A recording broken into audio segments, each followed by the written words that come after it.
दोस्तों अगर आप भी MS धोनी को बेहतर खिलाड़ी मानते हैं और चाहते हैं वो अगला सीजन खेले तो वीडियो को लाइक कीजिएगा।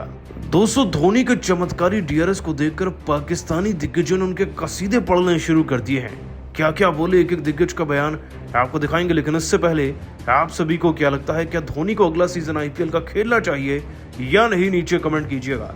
दोस्तों IPL 2024 में ऑलराउंडर्स तो बहुत दिखे लेकिन कोई भी रविंद्र जडेजा जैसा नहीं दिखा। आपको बता दें कि रविंद्र जडेजा ने CSK की टीम को हारा हुआ मैच ही नहीं बल्कि उनका हारा हुआ सम्मान भी दिला दिया। इस मैच में धर्मशाला के मैदान में सीजन का 53वां मैच खेला गया जिसमें चेन्नई का सामना दोस्तों पंजाब की टीम से था। पंजाब की गेंदबाजी इतनी ज्यादा उम्दा निकली कि दोस्तों उन्होंने चेन्नई की टीम के आधे से ज्यादा खिलाड़ियों को मानो हाथ पैर बांधकर सीधा पवेलियन की तरफ भेज दिया मारपीट कर, क्योंकि दोस्तों 9 रन पर रहाणे आउट हो गए थे, 0 पर शिवम दुबे आउट हुए, 17 पर मोइन अली, 11 पर सेंटनर, ठाकुर भी 17 पर, 0 पर धोनी। बीच में गायकवाड़ के 32 रन और 30 रन डेरिल मिशेल के जरूर थे, लेकिन असली पारी केवल एक ने खेली। इस टीम के जांबाज, पुराने, भरोसेमंद और शानदार ऑलराउंडर रविंद्र जडेजा 26 बॉल में 3 चौके 2 छक्के लगाकर ये खिलाड़ी 43 रन की पारी खेल कर गया। और जरा सोचिए 43 रन की इस पारी ने ना चेन्नई की टीम के स्कोर को 120 से उठाकर 167 तक पहुंचाया, वरना इसी चेन्नई की टीम के 122 पर ना 6 विकेट हो चुके थे एक वक्त पर, लेकिन जडेजा ने अपनी जिम्मेदारी को निभाते हुए टारगेट को 168 तक पहुंचा दिया था। चेज करते वक्त दोस्तों धोनी से आगे कौन जा सकता है। धोनी और जडेजा की जोड़ी दोस्तों गेंदबाजी में भी खूब कहर बरपाती नजर आई। वैसे शुरुआत तुषार देशपांडे ने करी दूसरे ही ओवर में जॉनी बेस्टो और रायली रसो को आउट करके। बस फिर क्या होना था, टॉप ऑर्डर को फेल होता हुआ देख पंजाब का कॉन्फिडेंस वैसे ही धुल चुका था। शशांक सिंह को सेंटर ने निपटाया और सैम करन को रविंद्र जडेजा ने मात्र 7 रन पर। इसके बाद रन बना रहे प्रभसिमरन को भी 30 रन पर रविंद्र जडेजा ने समीर रिजवी के हाथों कैच आउट करा दिया, जो एक सब्स्टिट्यूट प्लेयर थे। इतना नहीं दोस्तों, हर्षल पटेल को भी समीर रिजवी ने ही कैच करके पकड़ा और जाते जाते रविंद्र जडेजा दोस्तों आशुतोष शर्मा का भी विकेट ले गए। अब बचा ही कौन था दोस्तों, जड्डू के नाम टोटल 3 विकेट रहे और इन्हीं 3 विकेट्स के दम पर वो मैन ऑफ द मैच बने हैं, बिकॉज रन्स भी तो उन्होंने लगाए थे। एक बार फिर से धोनी की छत्रछाया में चेन्नई ने हारे हुए मैच को जीता है, लेकिन दोस्तों चेन्नई की जीत से ज्यादा ना धोनी के DRS के चर्चे हैं। और धोनी के इसी DRS को देखकर अब तो पाकिस्तानी दिग्गजों ने भी धोनी को क्रिकेट से बड़ा बताना शुरू कर दिया है। इनफैक्ट धोनी के रिकॉर्ड चमत्कारी DRS को देखकर क्या बोले हैं ये पाकिस्तानी दिग्गज, चलिए एक एक कर आपको बताते हैं। सबसे पहले दोस्तों आपको बता दें कि शोएब अख्तर ने धोनी के लिए कहा, क्रिकेट का खेल खिलाड़ियों के बीच में खेला जाता है, लेकिन MS धोनी तो अपने आप में पूरा खेल है। और जैसे ही उन्होंने वो DRS लिया तो मुझे एक फीलिंग आ रही थी कि MS धोनी कभी गलत नहीं हो सकते, और वाकई में उनके DRS की एक्यूरेसी 100% है। तो अंपायर को तो भूले से भी दूसरी गेंद को वाइड देना नहीं चाहिए था। फ्लो में गलती हो गई होगी, लेकिन धोनी आपको गलती की गुंजाइश देते नहीं है। क्या खूब DRS था दोस्तों। इंजमाम उलक ने भी कहा, जिस अंदाज से धोनी ने DRS लिया मैं तो वहीं समझ चुका था कि गेंद वाइड है ही नहीं, अंपायर ने बस फ्लो में से वाइड दिया, जो कि सरासर गलत भी था। लेकिन धोनी के सामने आप गलती नहीं कर सकते, उनकी नज़र चील से भी ज्यादा तेज है। आज ये बात अंपायर को अच्छे समझ आ गई होगी। खैर धोनी को फिर देखकर अच्छा लगा।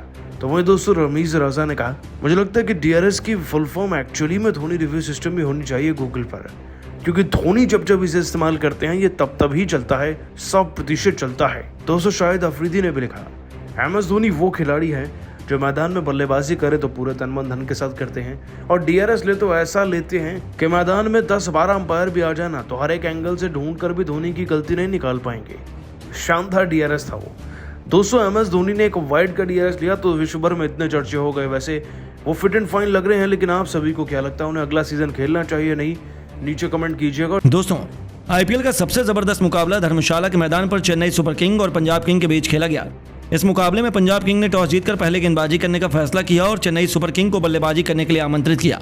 चेन्नई की तरफ से ओपनिंग की शुरुआत करने मैदान पर अजिंक्य रहाणे के साथ कप्तान ऋतुराज गायकवाड़ आए, तो वहीं पंजाब की तरफ से पहला ओवर लेकर आए रबाड़ा बेहद खतरनाक गेंदबाजी के नजारे दिखाए। चेन्नई के बल्लेबाजों को रन बनाना काफी मुश्किल हो रहा था और पहले ओवर में केवल चेन्नई का स्कोर 6 रन बन पाया।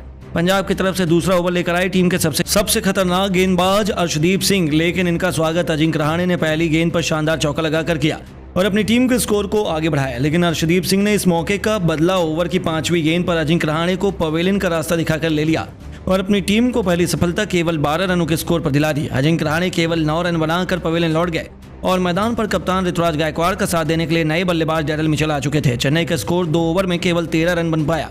इन दोनों बल्लेबाजों के कंधों पर टीम की पूरी जिम्मेदारी आ चुकी थी और पंजाब की तरफ से तीसरा ओवर लेकर आए एक बार फिर रबाड़ा। इनका स्वागत तीसरी गेंद पर ऋतुराज गायकवाड़ ने शानदार चौका लगाकर किया और इस ओवर में इन दोनों बल्लेबाजों ने मिलकर 9 रन बटोरे और अपनी टीम के स्कोर को 3 ओवर में 22 रनों तक पहुंचा दिया।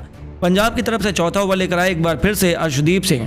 इस बार इनका स्वागत डेरिल मिचेल ने पहली गेंद पर शानदार चौका लगाकर किया। इसके बाद भी वह रुके नहीं और दूसरी गेंद को उन्होंने छक्के में तब्दील कर दिया और अर्शदीप सिंह की जमकर कुटाई करनी शुरू कर दी। चेन्नई का स्कोर तेजी से आगे बढ़ना शुरू हो गया। 4 ओवर में चेन्नई का स्कोर 34 रनों तक पहुंच गया। दोनों बल्लेबाज मैदान पर पूरी तरह से सेट हो चुके थे और अपनी टीम के स्कोर को आगे बढ़ाना शुरू कर दिया था।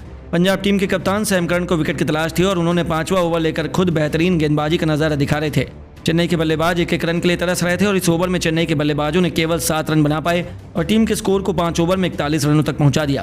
पंजाब की तरफ से पावर प्ले का अंतिम ओवर लेकर आए टीम के बेहतरीन स्पिनर गेंदबाज हरप्रीत बरार। इनका स्वागत इस बार खुद चेन्नई के कप्तान ऋतुराज गायकवाड़ ने दूसरी गेंद पर शानदार छक्का लगाकर किया। इसके बाद भी वह रुके नहीं और तीसरी गेंद को उन्होंने चौके में तब्दील कर दिया और इसी के साथ चेन्नई का स्कोर 50 रनों के पार पहुंच गया। गायकवाड़ का बल्ला रुका नहीं और चौथी गेंद को उन्होंने चौके में तब्दील कर हरप्रीत की जमकर कुटाई कर दी। अंतिम गेंद पर डेरिल मिचेल ने शानदार चौका जड़कर इस ओवर में दोनों बल्लेबाजों ने मिलकर 19 रन बटोरकर अपनी टीम के स्कोर को पावर प्ले में 6 ओवर में 60 रनों तक पहुंचा दिया। टीम के लिए 7वां ओवर लेकर आए कप्तान सैम करन। इस ओवर में चेन्नई के बल्लेबाजों ने केवल 9 रन बना पाए और 7 ओवर में चेन्नई का स्कोर 69 रनों पर बन गया। वहीं पंजाब की तरफ से 8वां ओवर लेकर आए राहुल चहर और आते ही उन्होंने अपने ओवर की पहली गेंद पर ऋतुराज गायकवाड़ को पवेलियन का रास्ता दिखा दिया। चेन्नई को दूसरा झटका लग गया और गायकवाड़ 32 रन बनाकर पवेलियन लौट गए। इसके बाद भी राहुल की फिरकी में अगली गेंद पर शिवम दुबे भी अपना विकेट खो बैठे। वह बिना खातों खोले ही पवेलियन लौट गए। 69 रनों के स्कोर पर चेन्नई के 3 बल्लेबाज पवेलियन लौट गए और मैदान पर मोइन अली और डेरिल मिचेल बल्लेबाजी कर रहे थे। इन दोनों खिलाड़ियों के कंधों पर टीम की पूरी जिम्मेदारी आ चुकी थी। 8 ओवर में चेन्नई के स्कोर 3 विकेट पर केवल 71 रन बन पाया। दोनों खिलाड़ी टीम के स्कोर को धीरे धीरे आगे बढ़ा रहे थे, लेकिन तभी टीम के लिए 9वां ओवर फेंकने आए हर्षल पटेल और आते ही उन्होंने अपने ओवर की 5वीं गेंद पर डेरिल मिचेल कोयल ब्लू को पवेलियन का रास्ता दिखा दिया और 76 रनों के स्कोर पर टीम का चौथा विकेट गिर गया। मैदान पर बल्लेबाजी करने मोइन अली का साथ देने रवींद्र जडेजा आए। इन दोनों खिलाड़ियों ने मिलकर टीम को 10 ओवर में 79 रनों तक पहुंचा दिया और दोनों बल्लेबाज मैदान पर धीरे धीरे सेट हो रहे थे। टीम का स्कोर आगे बढ़ रहा था, लेकिन तभी 13वां ओवर लेकर खुद कप्तान सैम करन और ओवर की चौथी गेंद पर मोइन अली को पवेलियन का रास्ता दिखाकर चेन्नई की कमर तोड़ दी। 101 रनों के स्कोर पर टीम के आधे बल्लेबाज पवेलियन लौट गए और जडेजा का साथ देने मैदान पर अब मिचेल सेंटनर आ चुके थे। इन दोनों बल्लेबाजों ने मिलकर टीम के स्कोर को 15 ओवर में 117 रनों तक पहुंचा दिया। 16वां ओवर लेकर आए एक बार फिर से राहुल चहर और इस बार उन्होंने अपने ओवर के अंतिम गेंद पर मिचेल सेंटनर को पवेलियन का रास्ता दिखाकर चेन्नई की कमर तोड़ 122 रनों के स्कोर पर 6 बल्लेबाज पवेलियन लौट गए। लेकिन इसके बाद रवींद्र जडेजा का साथ देने के लिए शार्दुल ठाकुर आए। इन दोनों बल्लेबाजों ने बेहतरीन बल्लेबाजी की, चौके छक्के लगाए और टीम के स्कोर को आगे बढ़ाया। 150 रनों के पार पहुंचाया, लेकिन तभी टीम के लिए 19वां ओवर लेकर आए हर्षल पटेल ने अपने ओवर की चौथी गेंद पर शार्दुल ठाकुर को क्लीन बोल्ड कर पवेलियन का रास्ता दिखा दिया और मैदान पर रवींद्र जडेजा के साथ देने महेंद्र सिंह धोनी आ चुके थे। आते ही वह भी हर्षल पटेल के शिकार हो गए और बिना खाता खोले पवेलियन लौट गए और अंत में रवींद्र जडेजा तुषार देशपांडे ने मिलकर अपनी टीम को 20 ओवर में 167 रन तक जो विकेट पर पहुंचा दिए और पंजाब के सामने छोटा सा लक्ष्य खड़ा किया। इस लक्ष्य का पीछा करने उतरी पंजाब टीम ओपनिंग करने के लिए मैदान पर आई जॉनी बेस्टो के साथ प्रभुसिमरन सिंह। वहीं चेन्नई की तरफ से पहला ओवर लेकर आए मिचेल सेंटनर बेहद ही खतरनाक गेंदबाजी का नजारा दिखा रहे थे। पंजाब के बल्लेबाजों ने रन बनाना काफी मुश्किल हो रहा था और 1 ओवर में पंजाब का स्कोर केवल 2 रन बन पाया। वहीं चेन्नई के लिए दूसरा ओवर लेकर आए तुषार देशपांडे। इनका स्वागत पहली गेंद पर जॉनी बेस्टो ने शानदार चौका लगाकर किया, लेकिन इस चौके का बदला लेते हुए तुषार देशपांडे ने जॉनी बेस्टो को क्लीन बोल्ड कर पवेलियन का रास्ता दिखाकर अपनी टीम को पहली सफलता केवल 7 रनों पर दिला दी।